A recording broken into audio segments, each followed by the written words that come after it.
que não faz nada além daquilo ali, sabe que não consegue dar um passo além, porque o medo te controla. Deus já falou contigo, já te deu palavra, já usou 10 irmãos para falar contigo, já mandou anjo descer do céu, só está esperando, acho que um jumento falar. Jesus, muito obrigada pela tua presença nesse lugar. Muito obrigada porque desde amanhã nós estávamos aqui na consagração, entregando a ti, Jesus, entregando a ti o nosso tempo, dedicando a ti tudo que nós temos. Nessa noite nós queremos te agradecer pela tua bondade, te agradecer pelo teu amor, te agradecer pelo teu favor. Jesus, se nós estamos aqui nessa noite, é porque a tua mão poderosa nos sustenta, é porque o Senhor tem nos sustentado. Nós não estamos aqui pela força do nosso braço, nós estamos aqui pela tua graça, pela tua misericórdia. Nós queremos começar esse momento agradecendo porque tu és tudo que nós temos, agradecendo porque tudo que nós temos vem do Senhor, agradecendo porque não há outro como o Senhor, não há outro Deus, não há outro além de ti. Nessa noite nós queremos começar entronizando o Senhor, declarando que só o Senhor é digno de toda adoração, de todo louvor, de toda glória. Esse culto é para o Senhor. Nada que nós fazemos aqui é para glorificar a nós mesmos, não. Isso aqui é para glorificar o teu santo nome. Nós te pedimos, Espírito Santo, que toda dispersão, todo espírito que não vem do Senhor, bata em retirada. Nós estamos aqui para ouvir a tua voz, nós estamos aqui para ouvir os teus comandos, nós estamos aqui para ouvir os teus direcionamentos. Nessa noite nós te pedimos, nenhuma voz contrária, Jesus, nenhuma voz contrária permaneça nesse lugar, mas só as tuas palavras, as tuas doces palavras de amor, são elas que nos trazem vida.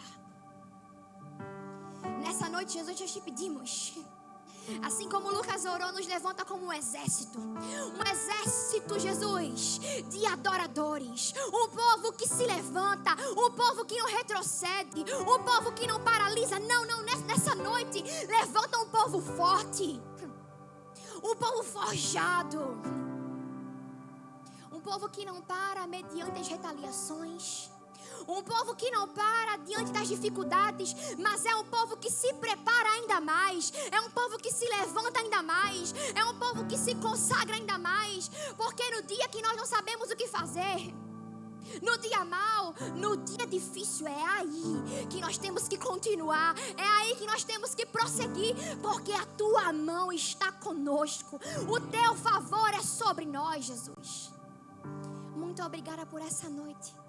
Fala conosco, continua falando na verdade.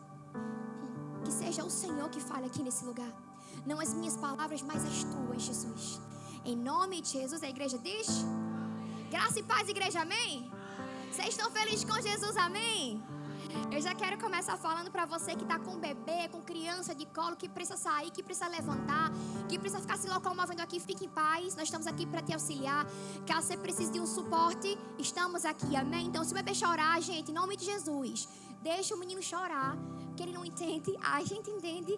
E nós temos que fazer o quê? Prestar atenção, né? E ajudar a mãe, caso precise dar um suporte a ela, amém? É isso aí. Hoje pela manhã, a gente teve consagração. Quem estava na consagração? Glória a Deus. Não, pode ser melhor. Quem estava na consagração, glória a Deus? Foi incrível, meu Deus. Que palavra abençoada Marcela trouxe. Marcela nem veio hoje à noite. Ela pegou uma virose e ela veio hoje pela manhã já meio doente. E aí quando foi para vir agora à noite, ela ia fazer generosidade aqui, mas ela estava se sentindo mal. Peço que vocês orem por ela, pela saúde. Ela estava com essa virose que está assolando. Acho que todo mundo praticamente está pegando. Então, gente, se cuidem. Tome bastante chá, que nem diz Dona Graça. Qualquer coisa pode falar com ela e perguntar um chazinho aí para o que precisar. Mas se cuidem, se hidratem, porque muita gente ficando doente, muita gente gripada. Depois do acampamento da igreja, não foi vida, veio uma tuia de gente que gripou todo mundo junto. Eu fiquei gripado, o pastor ficou, o pessoal saiu ficando. Então, vamos começar nos cuidando, amém? Para que a gente esteja aqui na presença do Senhor, na casa dele, amém? Mas, hoje pela manhã, teve consagração, como eu falei. Enquanto a gente vinha no caminho da consagração, eu pus um documentário, não foi, vida? Eu pus um documentário no carro. A gente começou a ouvir antes de chegar aqui, da volta a gente continuou assistindo. O documentário se chama A Vingança de Deus. A vingança de Deus. Anota aí. A vingança de Deus. Para tu assistir. Se tu me segue no Instagram, eu vou postar lá. A gente vai colocar também nos grupos da igreja. Mas a vingança de Deus. E calma, que não é nada... Oi? Tu assistiu, foi? Muito bom, né? Gente, a gente veio assistindo esse documentário e a gente veio no carro chorando, sentindo a presença do Senhor e contemplando um testemunho, assim, sobrenatural. Se você puder assistir, assista.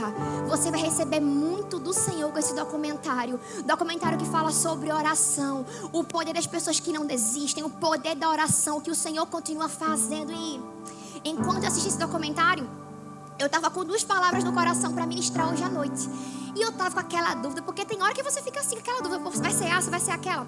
E na hora, a moça no documentário falou exatamente o versículo que eu queria pregar. Eu disse, não é possível. Não é coincidência, é jesuicidência. Eu falo que é isso. Para crente não existe coincidência, existe Jesus que faz tudo. Jesuicidência, é isso mesmo. E quando ela falou o versículo 2 Crônicas 20, o versículo 12, eu disse, meu Deus, é isso, Senhor. É isso. Então eu queria pedir para que você abrisse sua Bíblia em 2 Crônicas, capítulo 20. Gente, se prepara. Já olha para quem está do seu lado e fala assim, se prepara para receber de Deus.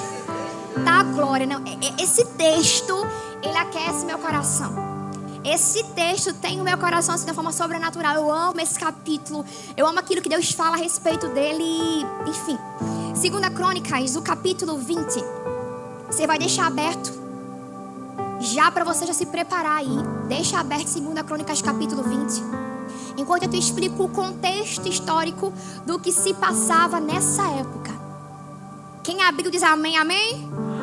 Povo de casa também abre a Bíblia, viu? Em nome de Jesus. Não fica só esperando aparecer o versículo, não. Pega a Bíblia e vamos abrir junto, em nome de Jesus, amém? É culto em casa, mas a gente usa a Bíblia também. 2 Crônicas, capítulo 20, fala sobre o rei Josafá. Mas antes de falar sobre 2 Crônicas, capítulo 20, eu queria falar de 2 textos antes, que é o capítulo 18 e o capítulo 19. Josafá era rei sobre Judá. Pega a informação. Josafá era rei sobre Judá.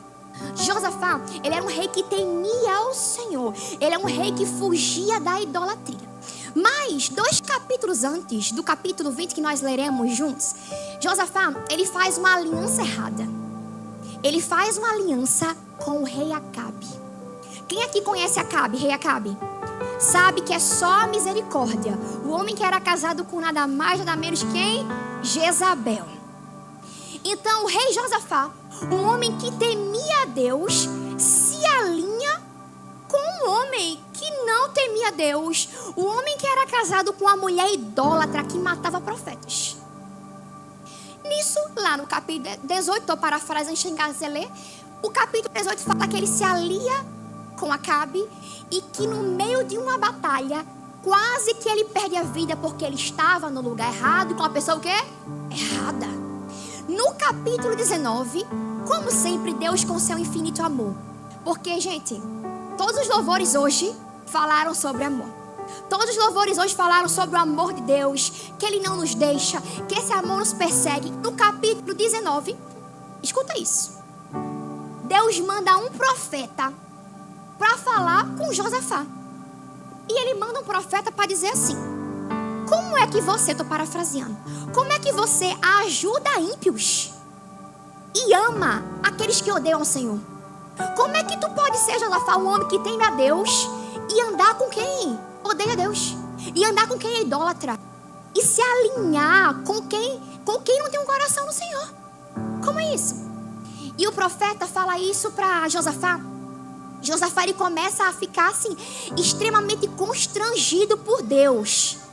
Porque ele sabia que não estava andando de forma correta. Mas eu amo que depois disso Josafá, ele se humilha. Ele reconhece o seu pecado. Ele reconhece que não estava andando segundo aquilo que Deus tinha para ele. O povo reconhece. E aí, no capítulo 19, ele levanta juízes. E ele começa a falar: juízes, que sejam levantados homens de Deus, que não julguem segundo a sua vontade, mas segundo a vontade soberana do Senhor. Aí ele fala dos levitas. Levitas, Vocês que estão sendo levantados, não se movam pela necessidade, mas se movam pela direção do Senhor. Amém? E nisso, depois desse contexto todo, vem o capítulo 20. Porque uma coisa Deus tem me ensinado é que depois que nós fazemos algumas coisas erradas, que Deus nos constrange e a gente se alinha, algumas lutas se levantam para provar se o teu coração está alinhado mesmo ou não. E não é para mostrar para Deus, porque Ele sabe se tu vai errar ou não, mas é para mostrar para você mesmo se você está tão alinhado como você acha que você está. E no capítulo 20 de 2 Crônicas, eu já quero que você vá comigo para o versículo 1. Diz assim: depois disso, preste atenção, os exércitos dos Moabitas e dos Amonitas e alguns Meunitas declararam guerra contra Josafá. Até aqui a princípio. Eu comecei explicando o contexto histórico para você entender que depois dele se aliar com quem não deveria, depois dele fazer aliança com um homem que não temia ao Senhor, depois dele ser constrangido por Deus, depois dele se humilhar, se levanta uma guerra. Três povos se levantaram contra o povo de Judá e vieram atacar o povo para matar todos eles. Porque depois que Deus alinha a nossa vida, algumas guerras se levantam para mostrar para nós mesmos onde está o nosso coração. E o texto fala que 3 povos. Não era uma nação, eram 3 nações que vinham contra o povo de Judá.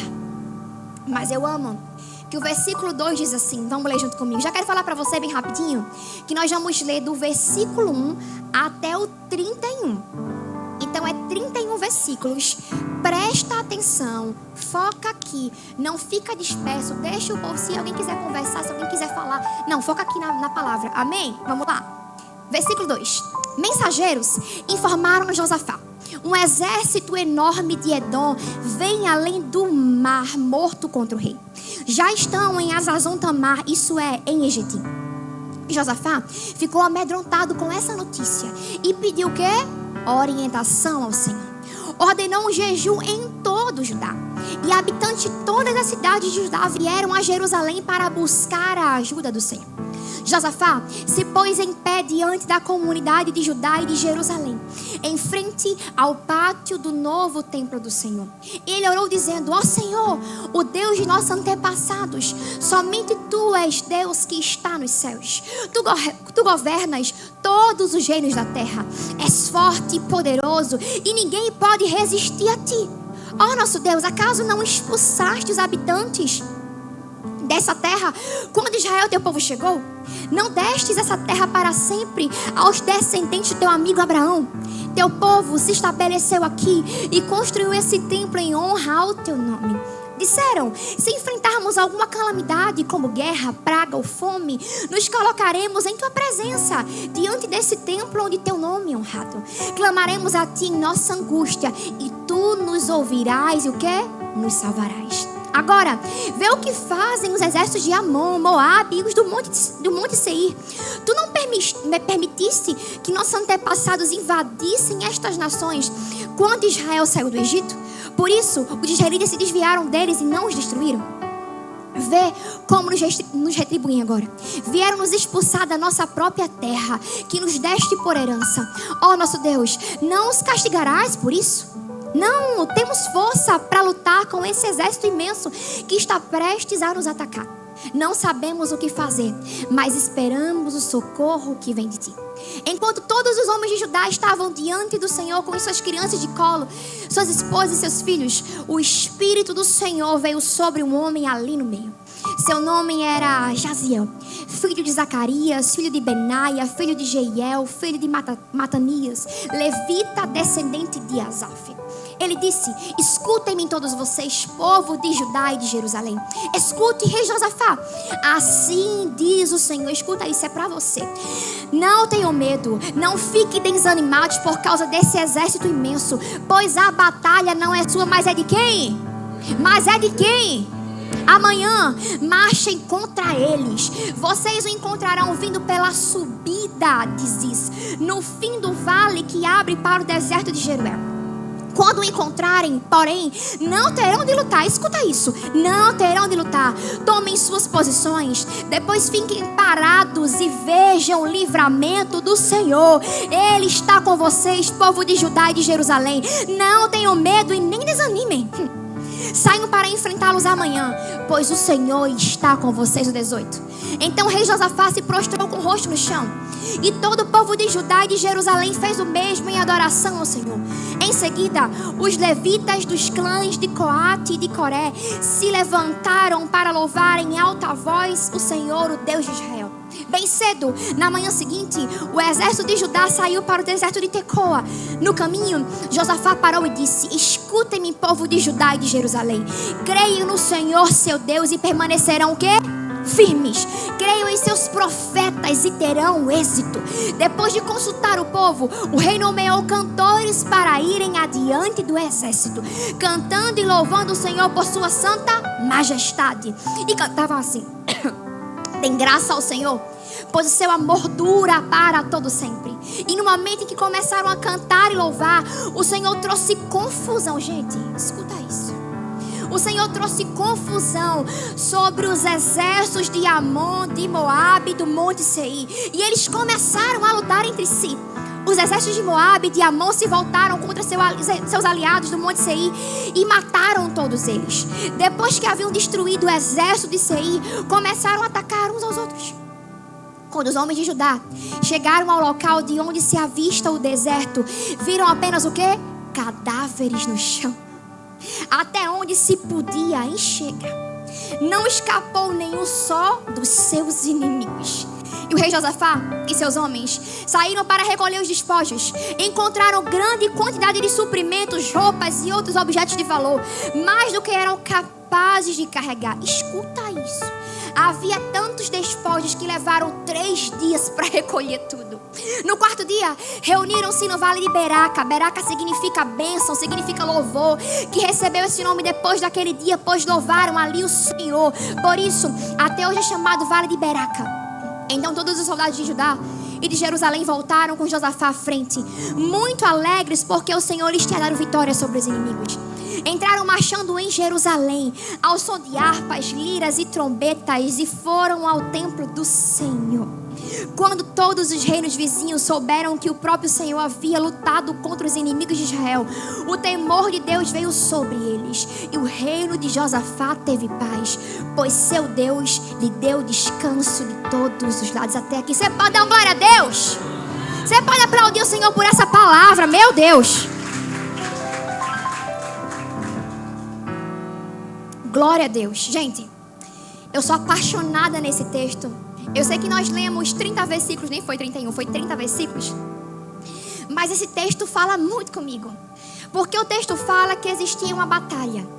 Existiam 3 nações que foram contra o povo do Senhor.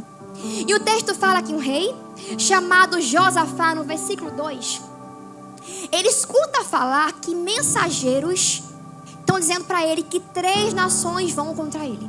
E o texto fala que quando a notícia chegou para ele, ele teve medo. Ele ficou com medo, ele ficou atemorizado. O texto fala que mesmo com medo, a parte B do versículo 3 disse que ele foi pedir a orientação do Senhor. Eu já quero começar falando para você que no meio do medo, que no meio do processo, que no meio da tua luta, você não pode se paralisar.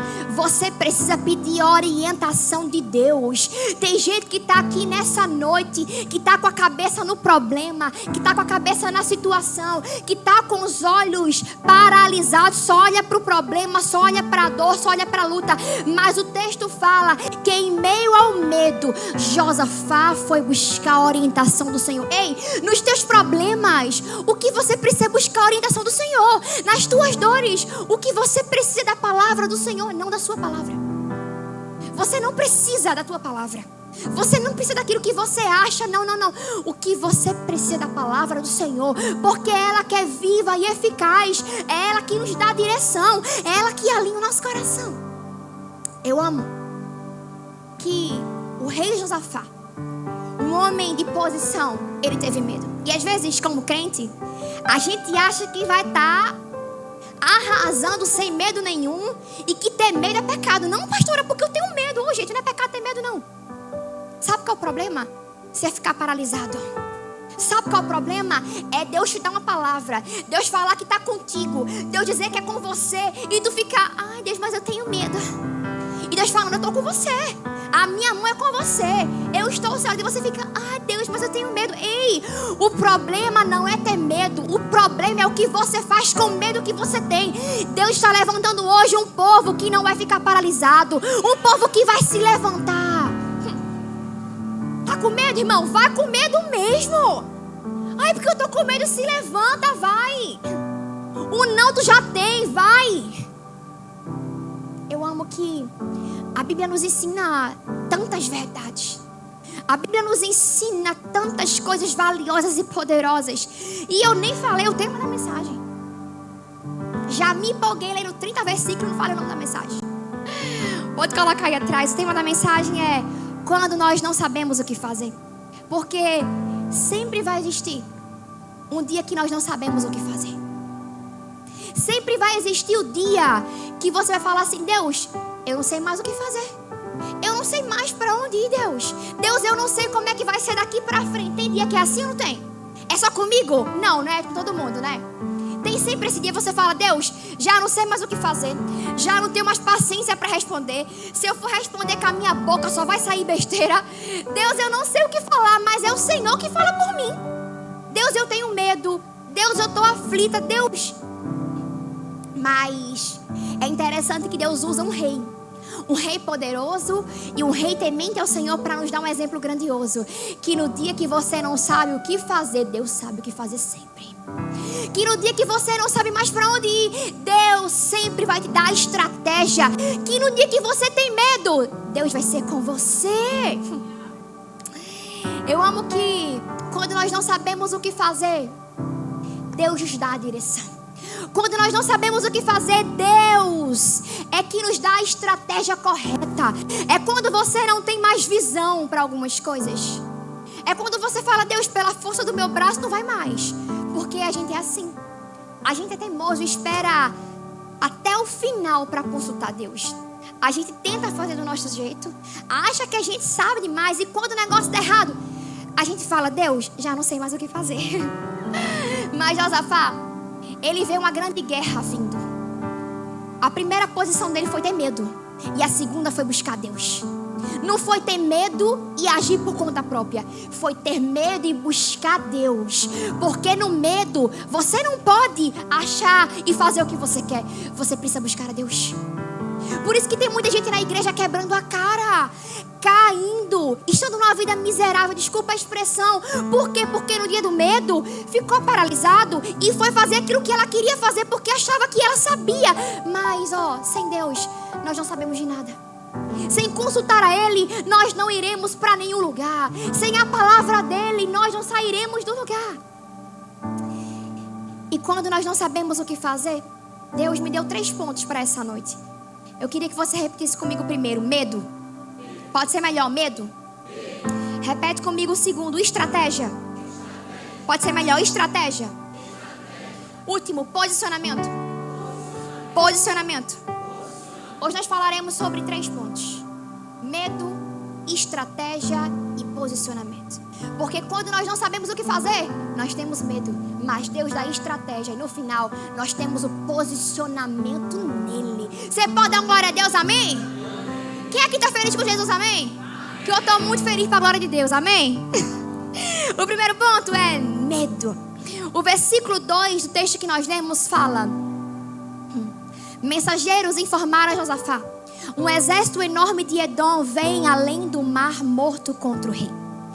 O versículo 3 diz: Josafá ficou muito amedrontado com essa notícia e pediu a orientação do Senhor. Vamos por partes. O texto fala: Josafá ficou o quê? Com medo, amedrontado, e pediu orientação a quem? A quem, gente? Mas na parte B do capítulo, versículo 3, diz: e ordenou um jejum. Falar sobre jejum é um pouco complicado na igreja hoje. Porque hoje a gente quer que Deus faça milagre por milagre. A gente não quer mais pagar o preço. A gente não quer jejuar mais. A gente não quer pagar o preço de ficar algumas horas, alguns dias sem comer. A gente olha para histórias como a de Daniel, histórias como a de Esté, e acha que eles chegaram onde chegaram aleatoriamente. Foram 3 dias, 21 dias de jejum. Muitas vezes só na água, irmão. Não tinha nada, só era água. E olhe lá. Mas hoje, meu Deus, eu vou falar isso, Senhor Jesus. Segura, Deus. Hoje, a gente cria problema para tudo. Não, porque cuidado com esse jejum de 3 dias. Cuidado ficar sem se alimentar 3 dias. Você pode passar mal. Ô, gente, eu sei que a gente tem que fazer coisa com equilíbrio. Mas hoje, a gente crente parece que virou expert em encontrar problema naquilo que é espiritual. Se a Bíblia fala que é uma arma específica para o crente, vai fazer. É toda hora. Não, porque eu não aguento 8 horas de jejum. Gente, 8 horas é para tirar uma coleta de sangue. Pelo amor de Deus.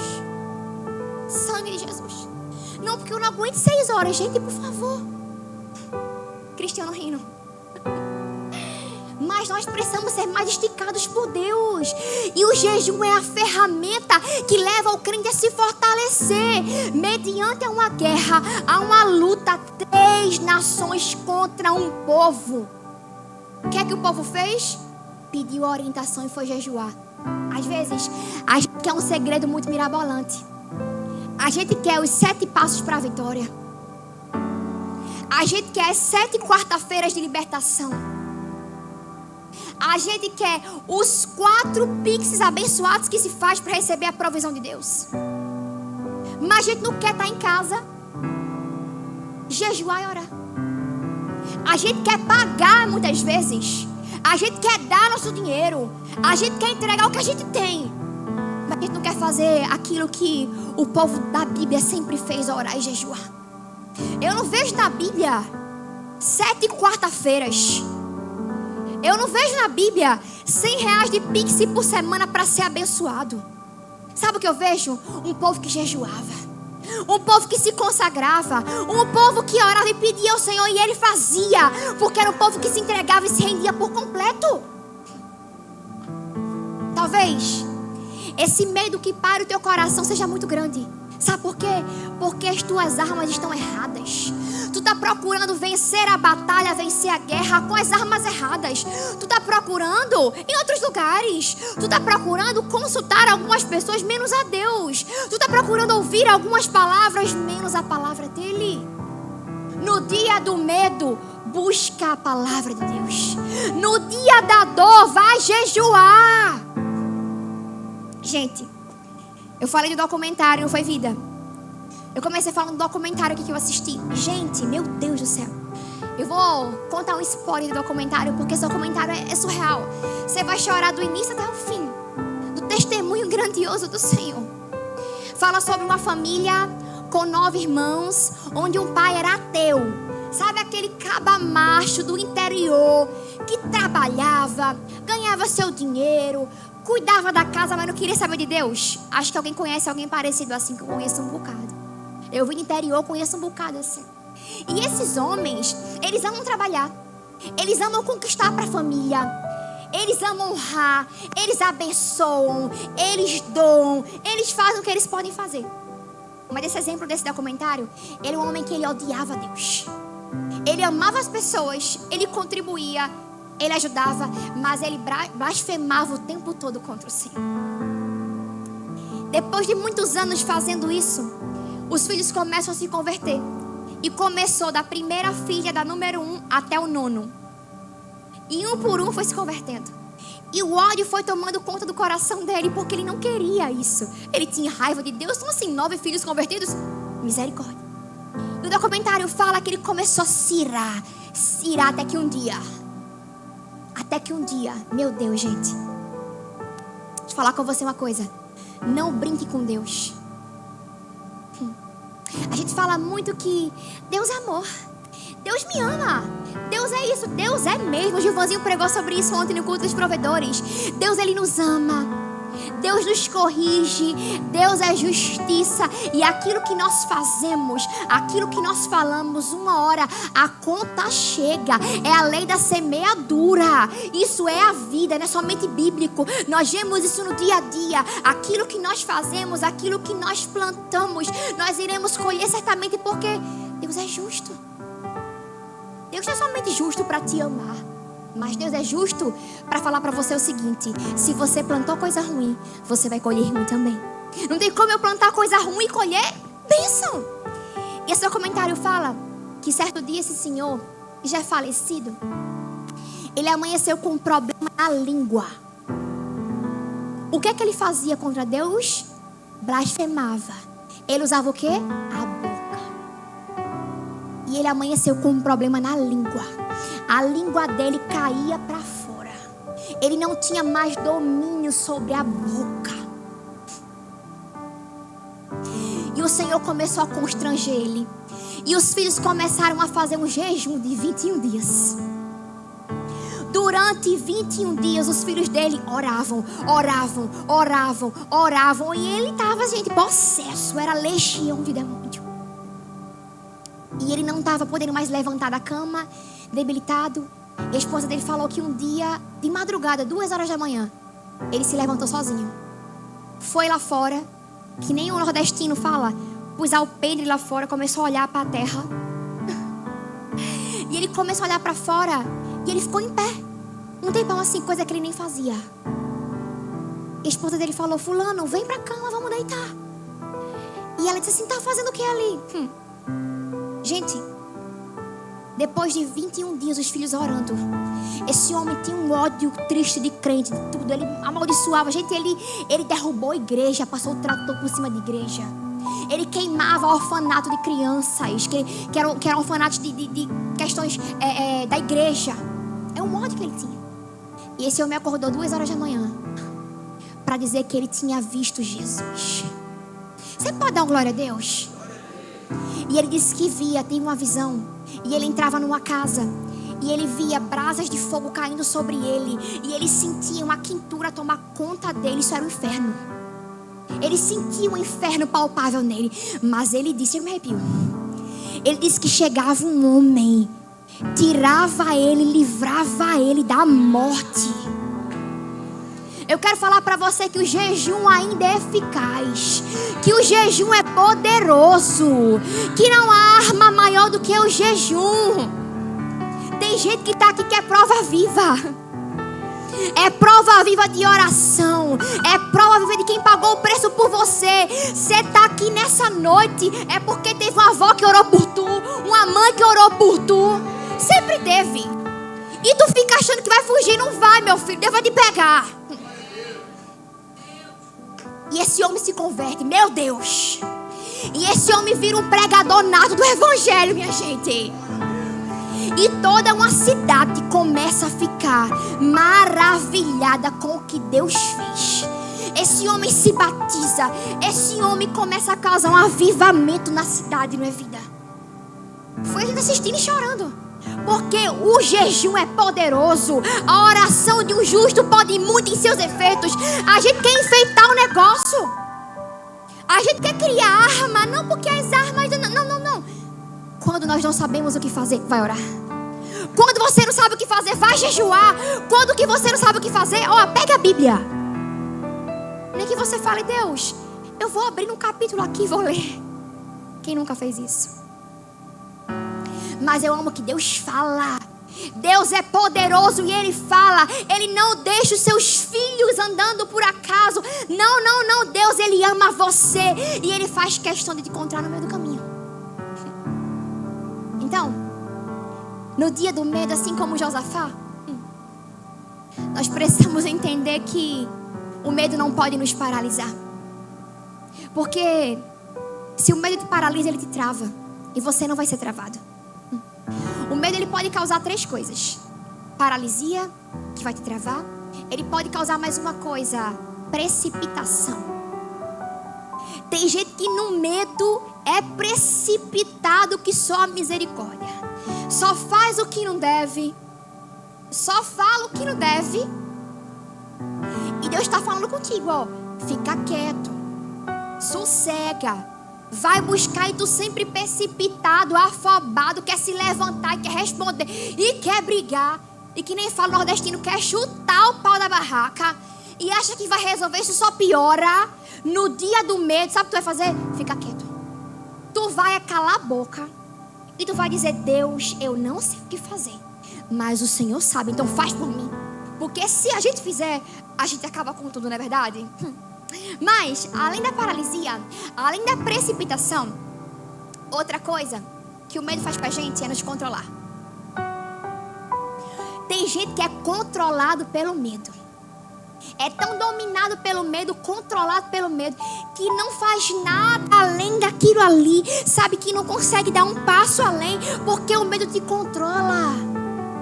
Deus já falou contigo, já te deu palavra, já disse, já usou 10 irmãos para falar contigo, já mandou anjo descer do céu. Tu só está esperando, acho que um jumento falar. Que nem foi com balão. Só que tu é desobediente, tu fica: Deus, eu vou segurar mais um pouco. Jesus, eu vou ficar até aqui, depois eu faço. Não. É porque tu é controlador. Tu não consegue entregar a tua vida para Jesus. Deixa Ele fazer. Deixa Ele mover. Deixa Ele mudar o curso da tua história. Para de limitar o agir de Deus. Ele quer fazer. Tu fica: Deus, só até aqui.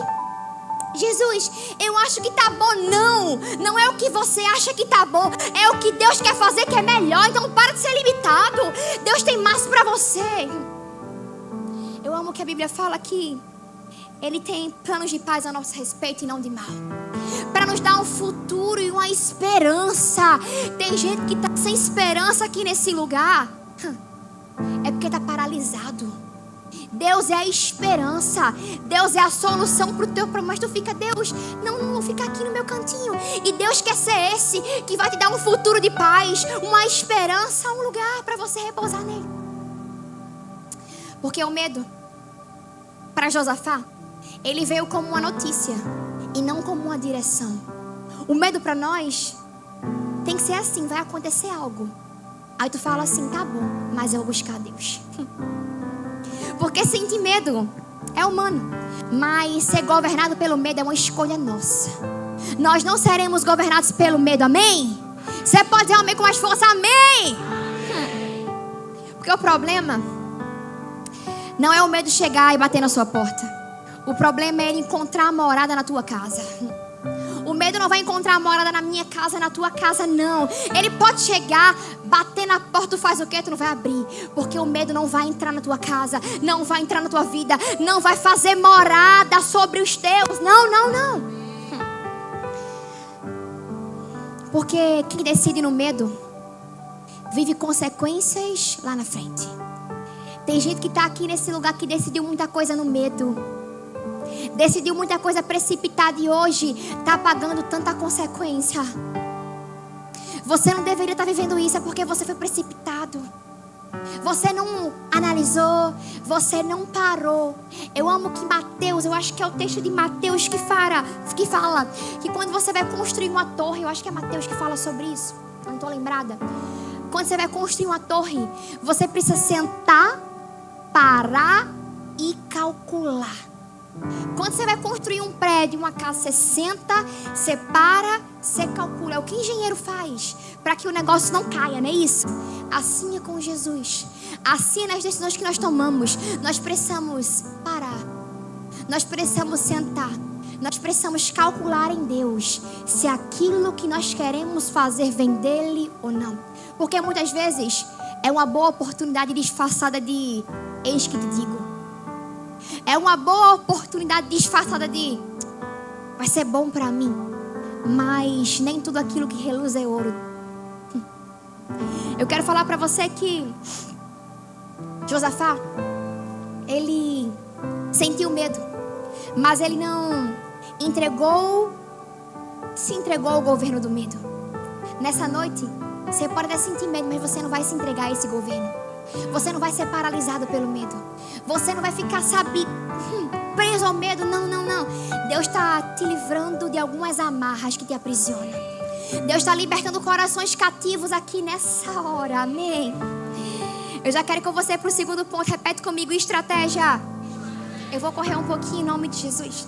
Eu quero falar para você que Josafá, ele não reage à guerra. Escuta isso. Ele se posiciona no lugar certo. O texto fala que ele teve medo, que ele consulta ao Senhor, que ele proclama um jejum. Depois disso, ele junto com todo o povo, ele se reúne no templo e Deus começa a usar um profeta chamado Jaziel. E o profeta começa a dar o quê? Instrução e estratégia, ok? O texto fala no versículo 20, capítulo 20, versículo 5: pôs-se em pé na congregação de Judá na casa do Senhor. Porque antes, escuta isso, Deus falou isso muito comigo. Antes da estratégia vem a presença. Antes de Deus mostrar algumas estratégias para você, Ele vai mostrar a presença dEle que é suficiente. O texto fala que Josafá se pôs de pé na congregação e foi buscar o Senhor. E só depois disso Deus deu a estratégia. Tem gente que está aqui nessa noite que o que você precisa fazer é se colocar de pé na presença do Senhor. E Ele vai te dar a estratégia correta para o teu negócio, para lidar com a tua esposa, para lidar com o teu marido, para lidar com o teu filho que está muito difícil. Deus vai dar, mas se põe de pé na presença dEle, que a estratégia chega.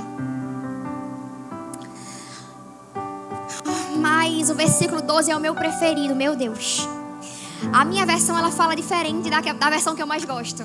Mas a versão que eu mais gosto, no versículo 12, diz assim: ah, nosso Deus, nós não sabemos o que fazer, porém, os nossos olhos estão em Ti.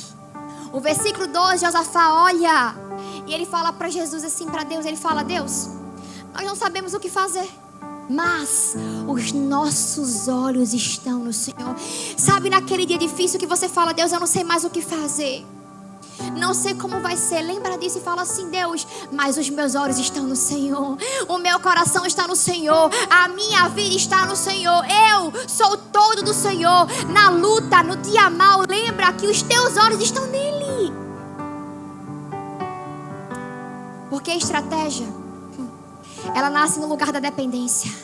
Quando nós somos dependentes do Senhor, a estratégia chega, a visão chega, a direção chega, a novidade chega. Tem gente que está aqui nessa noite precisando disso, se colocar de pé diante do Senhor e a estratégia vai chegar. É porque você fica assim: Deus, amanhã eu começo o jejum. Tu não começa. Deus, amanhã eu começo um propósito. Tu não começa. Deus, amanhã eu acordo 3 horas da manhã. Aconteceu comigo esses dias, viu? Não é só com vocês não, tá? Eu estipulei um propósito, farrapei nele. Porque a gente não é um super-humano não, viu? A gente não é a super-heroína não. Coloquei 10 dias, fiz 6. Eu esqueci o resto. Entendido. Só que um dia eu me lembrei, eu disse: Senhor, me perdoa.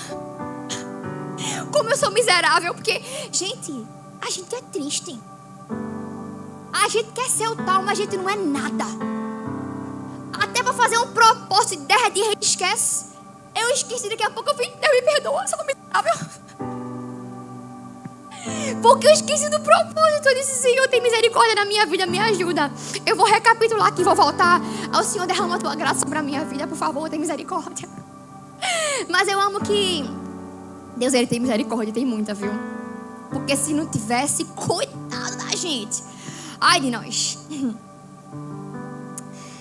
A estratégia, ela nasce no lugar da dependência. E se nós estivermos dependentes dele, a estratégia vai surgir.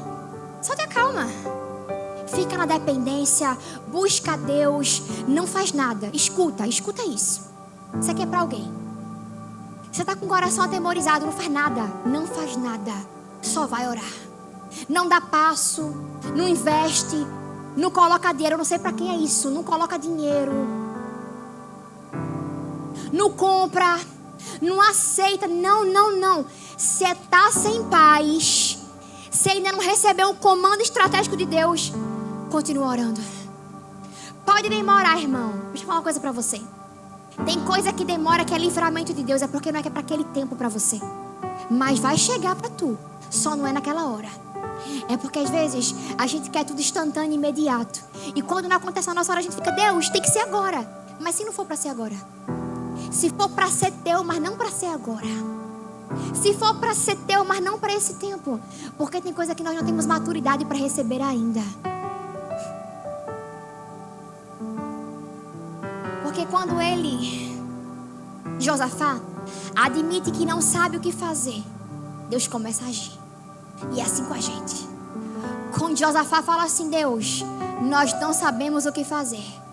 Os nossos olhos estão em ti. É aí que Deus começa a dar estratégia. E dá um monte de estratégia.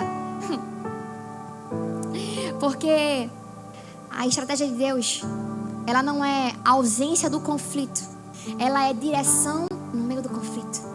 Tem gente que acha assim, não, porque Deus vai dar estratégia, mas não vai ter guerra nenhuma. Quem disse? Nós temos que passar por algumas guerras. Nós temos que passar por algumas batalhas e algumas lutas. A direção vai chegar, a estratégia vai vir, mas algumas lutas têm que ser vencidas, gente. Algumas guerras enfrentadas, algumas dores têm que tomar conta do nosso coração.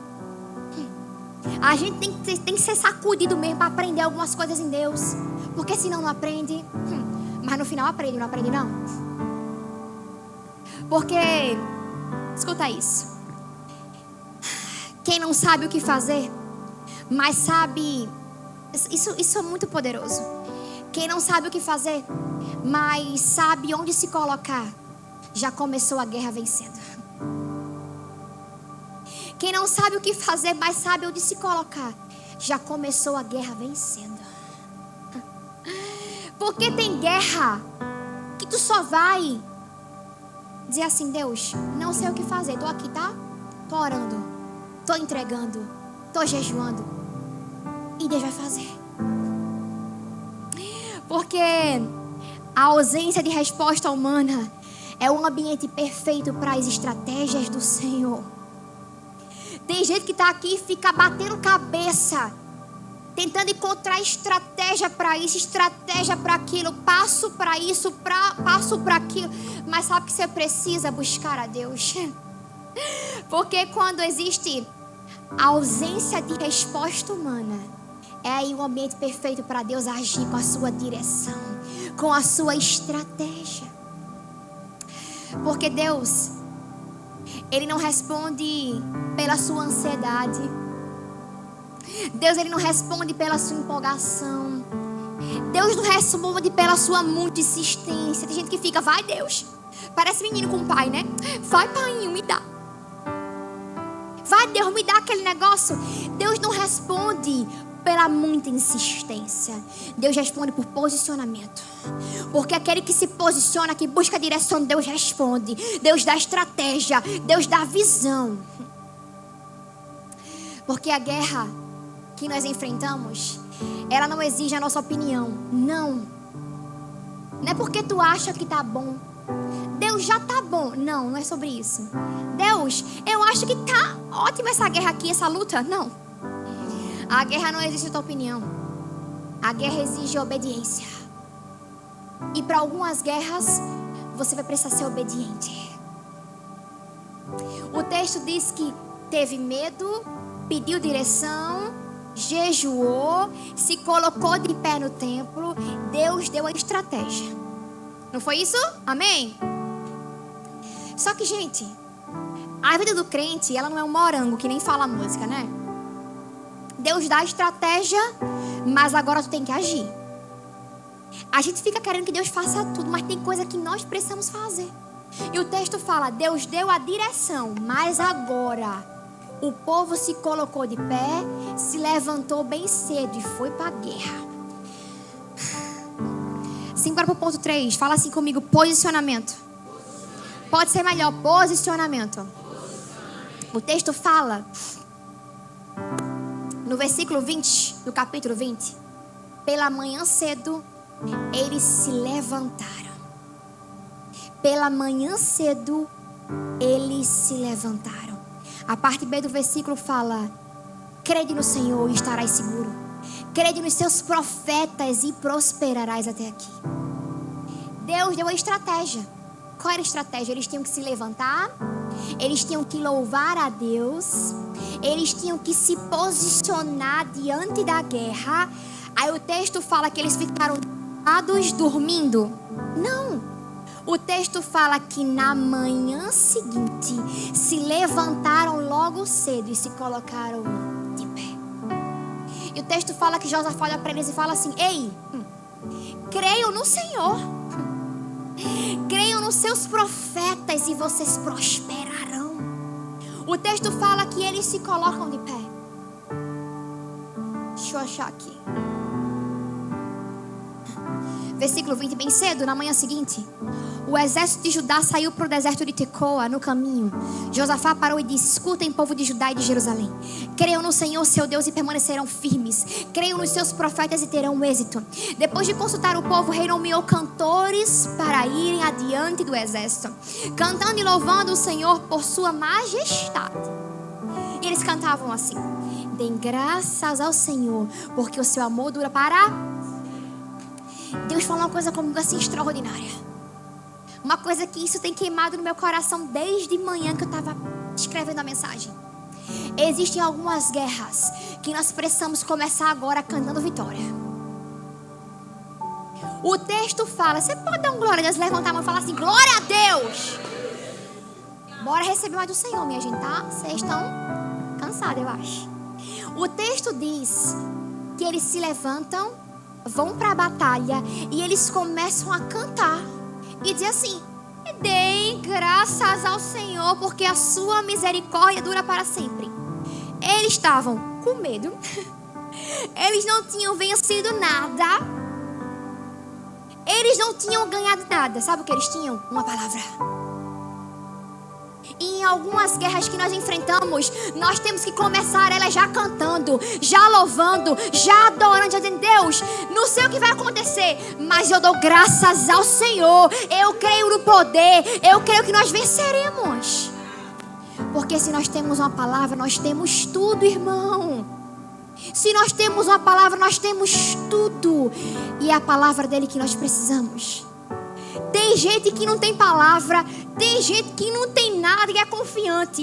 Eu e tu tem palavra, eu e tu tem Deus, eu e tu tem tudo e fica com medo. Como é isso? Mas o texto fala que eles começaram a cantar. Estou me imaginando lá, marchando. Eles começaram a cantar. Eles começaram a falar: dê graças ao Senhor, porque o seu amor dura para sempre. Gente, e parece que eu fico imaginando assim, bem... Meu marido ama esses filmes de exército, de guerra, de tiro, de não sei o que. Eu fico doidinha. E eu fico imaginando como se fosse isso aí. E o texto diz que eles começaram a cantar. E que o exército começou a virar um contra o outro. E eles começaram a se matar. Como é isso, Deus? É quase um filme de guerra.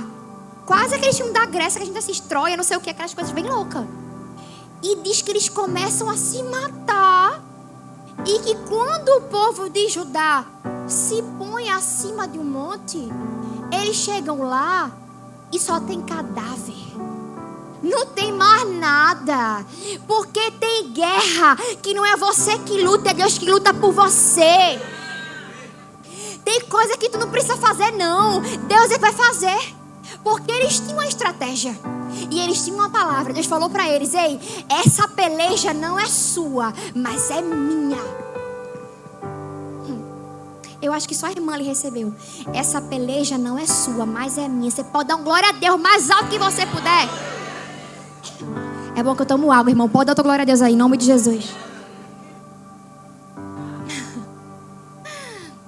Existem guerras que nós enfrentamos, lutas que nós passamos, que só a mão do Senhor para nos sustentar. Existem provações que nós enfrentamos que é só a graça dele. É só o favor dele sobre nós. É só a mão dele que vai nos livrar delas. E eu amo que no dia mal, eu amo que no dia que nós não sabemos o que fazer, embora você tenha medo, Deus está conosco. Embora você tenha medo, Deus vai dar estratégia. Embora você sofra, você chore, você se lamente, Deus está com você.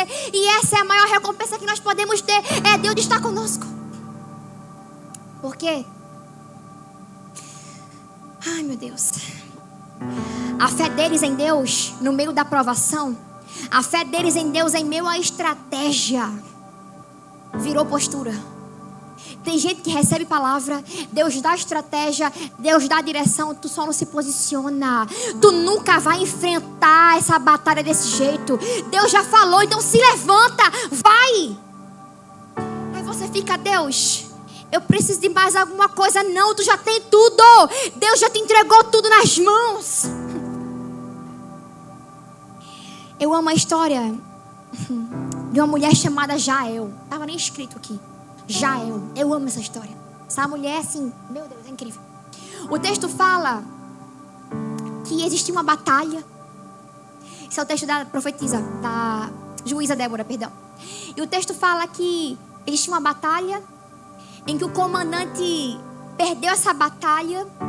E o nome dele era Sísera. E ele sai correndo desesperado, fugindo do exército do povo de Deus. Ele chega na casa de uma mulher. Essa mulher morava numa tenda. Era uma tenda e tinha umas estacas que seguravam a ponta da tenda. E a profissão dessa mulher era ser o quê? Armadora de tenda. O texto diz que quem era armadora de tenda utilizava duas ferramentas. Uma estaca e um martelo. Porque para armar a tenda pegava a estaca, vinha com o martelo e prendia. Vocês estão compreendendo, amém? O texto fala que esse comandante do exército inimigo vai parar na casa dela. Quando chega lá, ela olha para ele e fala... Ela não fala nada. Ela manda ele entrar. O inimigo. Ela manda o inimigo entrar. Manda ele deitar. Ele pede assim, eu queria um copo d'água. Ela fala, não, eu vou te dar um copo de leite. Melhor ainda, dá um copo de leite a ele. Quando ele bebe o leite, que nem quando a gente era criança, para dormir, aquele leite que tomava, ficava com sono. É isso aí. Dá logo um sono no homem. Ele toma o leite. Para, gente, pelo amor de Deus. Fica com sono. E ele deita. Quando esse homem deita, Deus fala para Jael, pega agora a estaca e o martelo. Tu vai pegar essa estaca e esse martelo e tu vai cravar na testa dele. Ela pega a estaca. Essa mulher era nordestina, não era não? Com certeza. Nordestina, arretada do interior, com certeza. E ela pegou a estaca e o martelo e cravou na testa do comandante Sísera. O homem morreu na hora. Só que a estaca atravessou, bateu no chão. O texto fala sobre isso. Deus falou comigo sobre esse texto, uma coisa muito poderosa. Deus dá a estratégia, Deus dá o comando e tem coisas que você já tem na sua mão. Jael era uma dona de casa. Ela só tinha uma estaca e um martelo na mão, mas foi a estaca e o martelo que Deus usou para derrotar o inimigo. Tem coisa que você tem na tua casa, tem coisa que tu tem na tua mão, tem coisa que Deus já te entregou e tu não quer usar porque tá com medo, mas Deus já entregou para você. Nessa noite Deus te chama a se posicionar. Deus fala para você, ei, tem estratégia? Já te dei. Tem ferramenta? Já te dei. Pega agora e faz, e se posicione, e se levanta. Porque as armas que você precisa, elas já foram colocadas nas tuas mãos. E não foi nessa noite. Deus já te deu há muito tempo. Tu fica achando que não é para tu. É para você. E é com você.